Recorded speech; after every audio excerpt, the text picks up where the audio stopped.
Moi, par exemple, je ne crois pas, je ne crois à aucun déterminisme de type technique et technologique. Je suis contre une partie des affirmations du manifeste de la revue 21 qui dénonce la dérive du journalisme qui serait liée à Internet.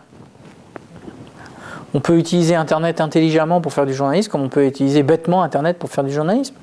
On peut mettre des web journalistes idiots qui font du bâtonnage de dépêche, comme on peut trouver des journalistes, des web journalistes d'investigation comme un Mediapart, qui enrichissent l'information avec de la data visualisation, enfin bref, je veux dire, il n'y a aucun déterminisme. Donc je ne vois pas de raison objective de considérer que ce serait à cause des évolutions techniques que tout d'un coup, les journalistes vont devenir de plus en plus bêtes ou de plus en plus... bon, voilà. Par contre, ce qui est vrai, c'est que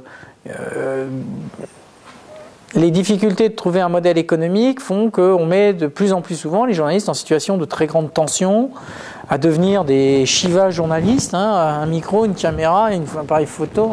Bon, bref, ça devient un peu compliqué.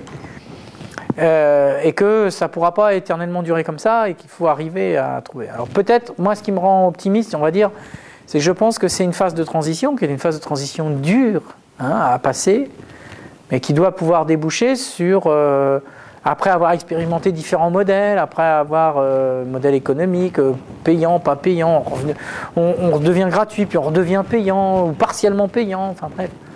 Et expérimenter les modèles économiques, après avoir expérimenté des systèmes organisationnels, le renouvellement des générations qui arrivent avec des compétences nouvelles qui permettent d'être plus multimédia, ben bon, je pense que oui, c'est une phase de transition dans laquelle on retrouve un autre modèle. Ce qui ne me rend pas, disons, optimiste, c'est que je pense que j'ai tendance à penser que on va plutôt vers une limitation tendancielle du nombre de journalistes. Par exemple, en France, on était dans une espèce d'expansion continue sur 30 ans. À chaque fois, il y a un peu plus de journalistes. Je ne suis pas sûr qu'on continue éternellement sur ce modèle. Je pense que ça risque de stagner, voire de rebaisser un petit peu.